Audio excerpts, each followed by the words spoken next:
मेरा सवाल है, बताओ क्या आई लव यू के नाम पर आज लड़कियों के साथ धोखा होता है कि नहीं? नहीं, धोखा नहीं होता। राधा और कृष्ण का विवाह नहीं हुआ, आपके कहने से नहीं होगा। हम कहें कि आपके माँ बाप का ब्याह नहीं हुआ तो आप मान लोगे? आपकी ज्यादातर बातें ऐसी लगती है कि चुटकुले सुना रहे हैं आप, तो आप चुटकुले ही सुनाइए, समाज को भ्रमित मत कीजिए।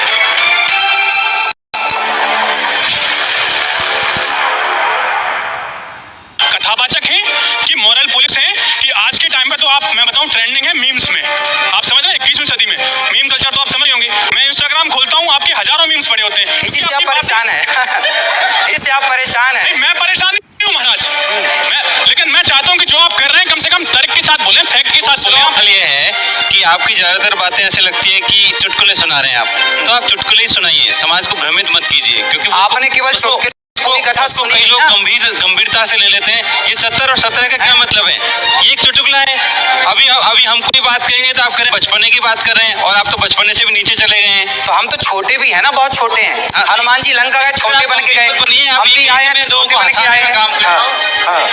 ठीक देखो, कथा जब हम करते हैं ना, हम जब करते हैं तो उसमें थोड़ा हंसना होता है, थोड़ा हंसाना होता है, सब प्रकार की। भाई दादाजी ने आपसे तो बचपन में पूछे होगा, बेटा बताओ क्या अट्ठे 12?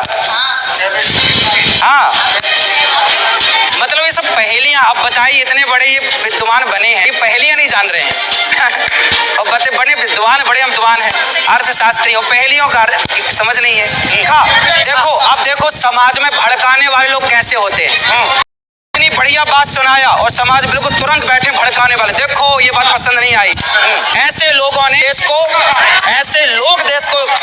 लेकिन महाराज जी आप बेटी, अच्छा बताओ, मैं जितनी बहनें बैठी, अभी जो मैंने बोला कि आई लव यू छलावा है, आप बताइए क्या आज आई लव यू के नाम पर बेटियों का शोषण नहीं होता समाज में?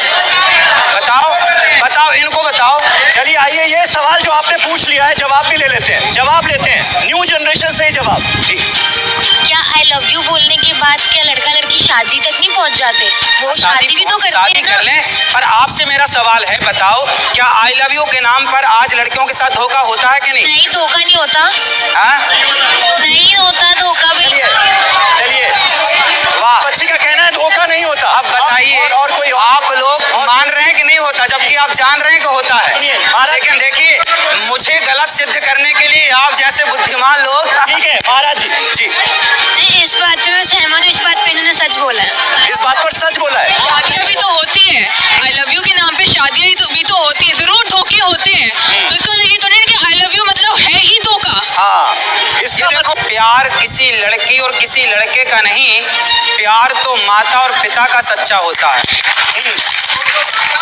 तो राधा और कृष्ण तो पति पत्नी हैं, तो पति पत्नी को प्रेम होना क्या दिक्कत है? कौन से शास्त्र के हिसाब से राधा कृष्ण की पत्नी है? गर्ग संहिता पढ़े हैं? नहीं, लोग कब उनकी शादी हुई थी, तारीख बता दीजिए। रुको रुको बेटा, रुको। कब उनकी शादी हुई थी?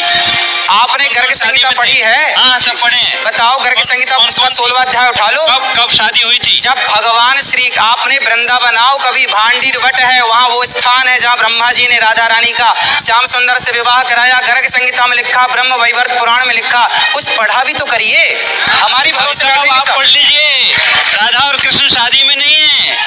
राधा और कृष्ण का विवाह नहीं हुआ। आपके कहने से नहीं होगा। हम कहें कि आपके माँ बाप का ब्याह नहीं हुआ तो आप मान लोगे? प्रमाण दीजिए। आपने रघुवंश की बात कर रहे थे, आप रघुवंश मैंने निकाल के रखा है, रघुवंश का प्रमाण दीजिए। वो गाय वाली बात जो आप कह रहे हैं, हाँ, रघुवंश का कौन से श्लोक में बताइए? मैं अभी बता दूंगा, मेरे पास रखी है। नहीं, प्रमाण की अब बात बेटा, मेरे को पता होता ना कि आप जैसे यहाँ लोग बैठे हैं तो प्रमाण लेके आता। प्रमाण लेके आना चाहिए। अब आपको ये नहीं पता कि आप तो कह रहे मैंने नहीं पढ़ा है। सोचिए, इन्हें ये नहीं पता कि राधा का कृष्ण से ब्याह हुआ कि नहीं। वो बात सनातन की करने चले हैं, ठेकेदार बनेंगे ये, और आजकल नहीं है, जीरो। क्या हमारे माँ बाप एक दूसरे से प्यार नहीं करते? मैं तो बोल रहा हूँ पति पत्नी करो। तो सिर्फ शादी से क्या ये तो बेटा, अभी हमारी बातों को समझने के लिए ना थोड़ा आपको अनुभव की जरूरत पड़ेगी। ठीक है, एक और सवाल है, एक और। सर, जैसे लड़कों की बात लड़कियों की नहीं हो सकती? हो सकती है, क्यों नहीं हो सकती? शादी आपने कर लो, बोला कि शादी कर लो, भाषण है। उठाओ, प्यार कर लो, क्या दिक्कत है? लेकिन यहाँ का मतलब ये है कि आपने तो सारे प्यार करने वाले लड़कों पर लांछन लगा दिया ना कि वो वासनाग्रस्त है। आप ही बताइए। अच्छा चलिए, मैं कुछ नहीं बोलता, बताइए शादी के पहले किया गया प्यार सही है कि गलत है? आप बताइए। जनरेशन वाले लोग हैं, जो नई जनरेशन वाले बच्चे हैं, वो आपकी बात से सहमत नहीं है। देखिए जरा, समाज में किस तरह किस लोग बैठे हैं। जो लड़कियां कह रही हैं कि शादी के पहले प्यार करना सही है, उनके लिए ये महापुरुष हाथ उठा के ताली बजा रहे हैं, सही है। अब बताइए, ये समाज के दुश्मन है या नहीं? लेकिन महाराज जी, हम तो हिंदुस्तान जैसे अरे भाई, रहे ना।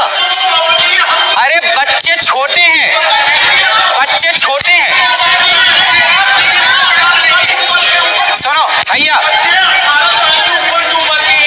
18 साल का बच्चा वोट कर सकता है, तो वो डिसाइड कर सकता है कि उसे कब प्यार करना है, कब शादी करनी है, किससे शादी करनी है, कि शादी नहीं भी करनी है। इसके लिए आपका प्रवचन नहीं चाहिए।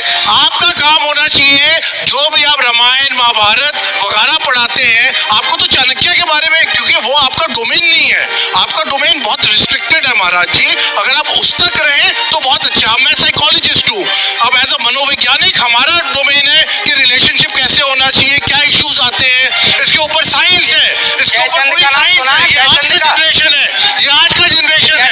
बातें कर रहे हैं। जवाब, अरे जवाब तो भी इतना बड़ा सवाल आपने पूछ दिया। जवाब जी, सुनिए जी।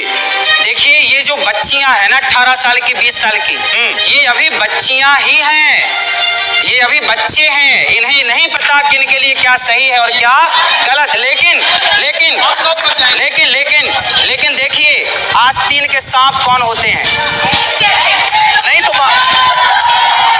एक मिनट महाराज जी, ये वो लोग हैं खुलेआम भड़का रहे हैं बेटियों को। ठीक है, एक मिनट। एक महिला और पुरुष को साथ रहना चाहिए या नहीं?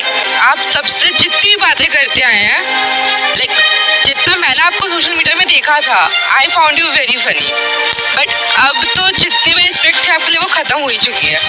और आपने जब ये वाली चीज़ बोली है, मेरे मम्मी पापा साथ रहते हैं, मैं अपने पापा के साथ रहती हूँ, और जो आप कह भी रहे हो कि आपने पेपर में पढ़ा है, वो इंसान की कैरेक्टर के ऊपर आती है बात। सब लोग ऐसे नहीं होते। एक उत्तर दे दूं, आप मेरी रिस्पेक्ट करो बेटा या मत करो, मैं नहीं चाहता कि आप मेरी रिस्पेक्ट करो। मैं तो वो बातें कहूंगा जो सदा समाज के लिए शुभचिंतक रही, अच्छी रही। भगवत गीता क्यों पढ़नी चाहिए, इसका जवाब आप ही दे दीजिए। यदि आज का यूथ भगवत गीता पढ़ता तो रिश्तों को इस तरह से नकारा ना जाता, आजकल वृद्धाश्रम ना बनाए जाते, रिश्तों में चाहे पति पत्नी हो, माँ बेटा हो, कोई भी झगड़ा ही ना होता। तीसरा कारण, यदि भगवत गीता कोई पढ़ेगा तो वह कभी डिप्रेशन में नहीं जा सकता। चौथा कारण, यदि कोई भगवत गीता पढ़ता है तो वह जीते जी मोक्ष का अधिकारी हो जाता है। तो आपके बारे में रील या मीम बनाने वालों को आप क्या कहेंगे? ठीक है, अच्छा बनाएं, अच्छा काम कर रहे हैं वो। जो कर रहे हो। देखो, हम लोग क्या कर रहे हैं, हमें क्या करना, और लोग क्या कर, हम तो आपको सही मार्गदर्शन दे सकते हैं। बुरा जो देखन मैं चला, बुरा ना मिलिया कोई, जो दिल खोजा आप ना, हमसे बुरा ना कोई।